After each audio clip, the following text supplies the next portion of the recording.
Assalamualaikum warahmatullahi wabarakatuh. Alhamdulillahirabbil alamin. Allahumma sholli wa sallim wa barik ala sayyidina Muhammad wa ala ali sayyidina Muhammad, amma ba'd.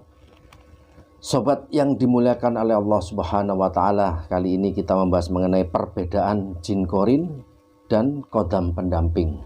Ini sama-sama jin. Satunya jin korin, satunya jin kodam pendamping. Sama-sama jin. Kadang kita salah persepsi, kalau salah mengerti bahwa kita anggap jin korin itu kodam pendamping dan kodam pendamping kita anggap jin korin. Beda. Keduanya berbeda. Ada 5 perbedaan yang saya rangkum di sini. Pertama adalah jin korin itu bawaan sejak lahir. Jin korin itu bawaan sejak setiap manusia dilahirkan, sejak bayi. Karena sudah menjadi tugasnya dia. Tugasnya untuk ikut manusia, yang dimana tugasnya itu adalah menggoda manusia. Jadi setiap manusia itu lahir ada jin korin yang mendampingi. Langsung otomatis. Dan juga langsung otomatis ada malaikat. 2 malaikat rokib dan atid yang mencatat kebaikan dan mencatat keburukan langsung ada di sampingnya. Jadi jin korin itu ikut sejak lahir. Sementara kodam pendamping tidak ikut sejak lahir, kadang-kala pada saat sudah remaja, pada saat dewasa. Dan dia ikut bukan karena tugasnya mengikuti manusia, menggoda manusia. Kodam pendamping itu ikut banyak hal. Misalnya karena amalan, ada amalan-amalan khusus yang memang bisa mendapatkan kodam pendamping. Atau diberi oleh seorang guru, seorang yang berkompeten mengenai kodam pendamping, memiliki banyak kodam pendamping sehingga bisa diserahkan, dipasrahkan pada orang-orang tertentu. Atau juga turunan dari leluhur. Kodam pendamping itu ada juga yang turunan bawaan dari leluhur. Dia turun-temurun mengikuti orang tersebut dan sampai turunannya. Atau ikut sendiri karena faktor mempelajari ilmu kanuragan. Ilmu kanuragan dengan ilmu bela diri beda. Kalau ilmu bela diri itu lebih ke arah fisik, karate, silat, kungfu dan sebagainya. Kalau kanuragan biasanya ke arah-arah yang gaib, kebal, misalnya begitu, tahan api, tidak mempan senjata. Nah, itu bukan dia yang kebal itu, kodam pendampingnya yang masuk di situ, sehingga dia tidak mempan oleh senjata tajam maupun senjata api. Bahkan pada hal-hal tertentu lebih ekstrim lagi, dia tidak bisa dibunuh misalnya, karena ada yang masuk di situ, jin, tergantung tingkatannya. Nomor 2, tidak bisa diru'yah. Jin korin tidak bisa diru'yah, tidak bisa diusir. Dia ngikut saja sudah. Mau diusir model bagaimana tidak bisa, karena dia tugas. Dia tugas dari Allah Subhanahu wa taala untuk yaitu mendampingi manusia untuk menggodanya. Setiap manusia digoda.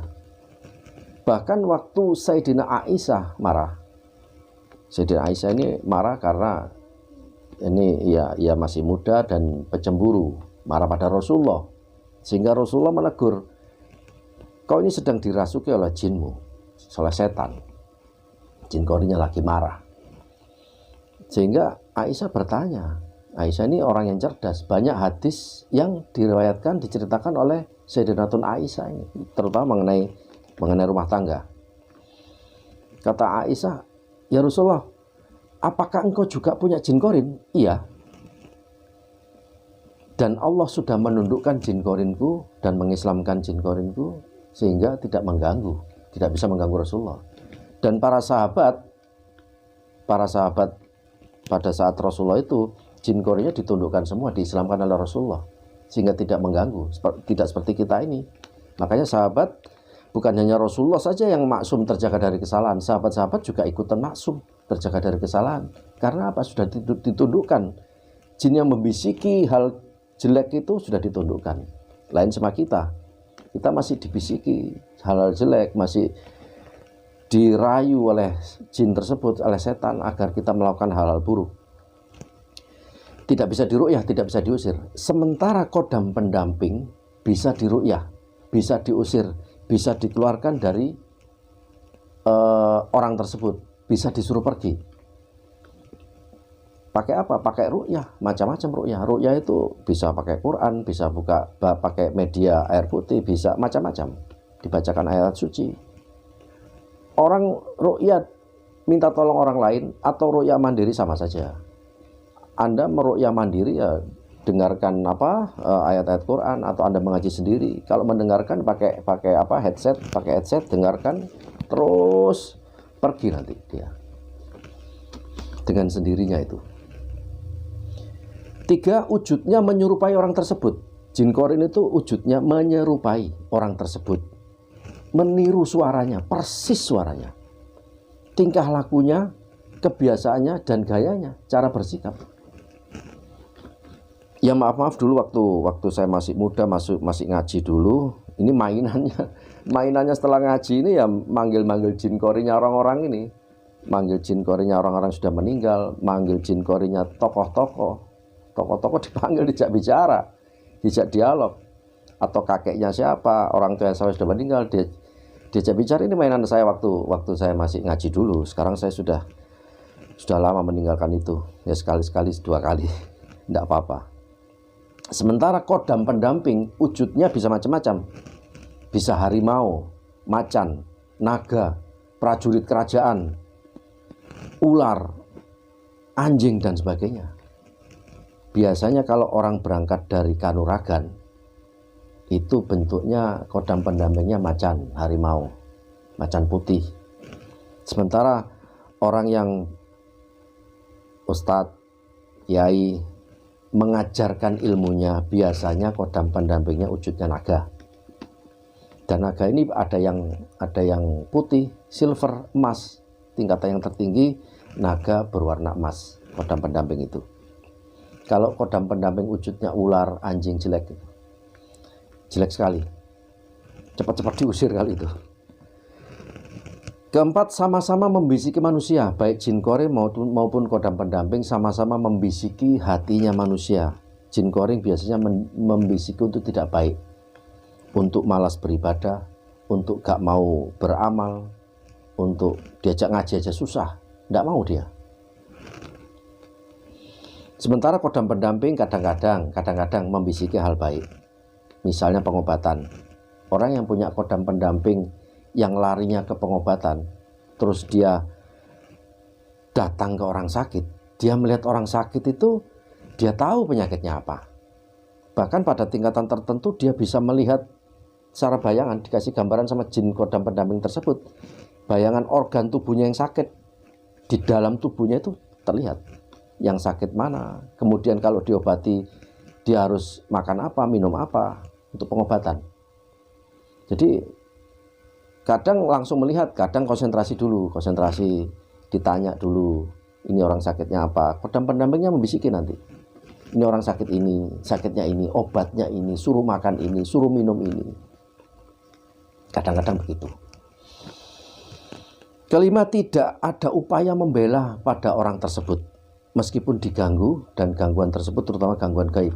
Jin korin membiarkan orang yang diikutinya itu mau diapain, mau dibully, mau dijelekkan, mau disakiti, mau diganggu, mau diserang secara gaib, mau disantet pun dia nggak bela.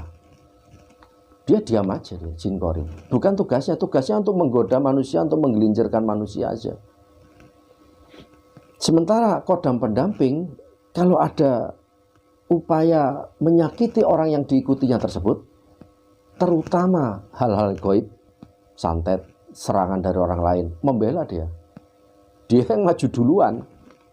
Ini kalau orang kodam pendamping, dia kemudian misalnya datang ke tempat angker, ke tempat yang singup, ke tempat yang ada jin-jin yang mengganggu di situ, ini dia maju duluan, dia jalan duluan, dia perang duluan. Makanya yang diikuti ini badannya sakit semua, karena kodamnya bertengkar dengan penghuni tempat angker tersebut. Menginap di rumah tua yang di situ sudah terasa ada auranya jelek, jinnya jahat-jahat, itu yang bertempur kodam ini. Macannya bertempur, kalau dia naga-naganya bertempur. Pagi bangun-bangun, pemilik jin kodam ini sakit semua badannya, karena kodamnya bertempur. Syukur-syukur kalau menang, kalau kalah kuat. Dan dia kalau orang yang diikuti disakiti orang lain, sampai marah meledak, dia masuk di situ. Dan marahnya juga bukan marahnya orang itu lagi, sudah mengerikan, membabi buta memarahnya. Seperti marahnya kalau diikuti macan, ya marahnya macan. Seperti macan marah begitu, tidak takut orang sudah. Tidak takut siapa-siapa. Pertanyaannya, baik enggak sih diikuti kodam pendamping itu? Tergantung. Kadang bisa baik. Kalau larinya ke pengobatan, ke hal yang baik, baik. Kalau dia macan yang emosional, dikit-dikit harus jadi penguasa, harus jadi raja hutan, semua harus tunduk sama dia. Semua orang, ya seperti raja hutan itu, semua harus tunduk sama dia. Kodamnya macan. Nah ini ya kurang baik juga. Cara untuk mengetes kodam Anda baik atau tidak. Ajak ibadah. Bagaimana kalau diajak ibadah, diajak ngaji, diajak sholat, diajak puasa. Kalau ada rasa memberontak di dalam, nah itu tidak baik. Kita ini ngalami, diajak ngaji susah. Kita mau ngaji susah. Kita sudah mau ngaji nih, kodamnya tidak mau. Tidak baik itu. Kadang kita sholat malam, wudhu, kentut. Wudhu lagi, kentut lagi. Wudhu lagi, kentut lagi. Gangguan dari dia itu, jinnya. Untuk apa? Agar kita tidak sholat. Sampai Rasulullah memberi batas. Orang yang wudhu, kentut lagi, wudhu lagi, kentut lagi itu, kata Rasulullah, itu gangguan dari jin. Memberi batas, kalau engkau tidak mendengar suara kentutmu, atau tidak tercium baunya, tidak batal, berarti tidak kentut. Padahal kan ada kentut juga yang tidak bersuara, ada kentut juga yang tidak berbau. Tapi Rasulullah memberi batasan begitu, karena saking banyaknya orang diganggu jin pada saat berwudu. Sehingga Rasulullah memberi batasan, asal kau tidak terdengar suaranya dan tidak tercium baunya. Ya Allah alam, ya kita tetap berwudu sambil ngedumel, ini jin kurang ajar. Ta'awud, makanya ta'awud. A'udzubillahi minasyaitonirrajim. Bismillahirrahmanirrahim. Dan semoga dengan ta'awud itu dia tidak mengganggu lagi. Meskipun dia tidak pergi.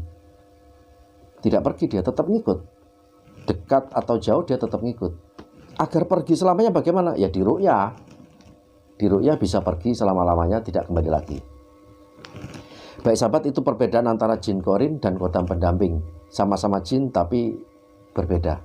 Berbeda tugas dan berbeda apa yang dia lakukan terhadap pengikut yang diikutinya, terhadap manusia yang diikutinya. Sekian sahabat, kurang lebihnya mohon maaf. Saya yang doif ini mohon maaf apabila ada terhadap kesalahan-kesalahan dalam bicara. Kurang lebihnya mohon maaf. Subhanakallah wa bihamdika, asyhadu an la ilaha illa anta, astaghfiruka wa atubu ilaik. Assalamualaikum warahmatullahi wabarakatuh.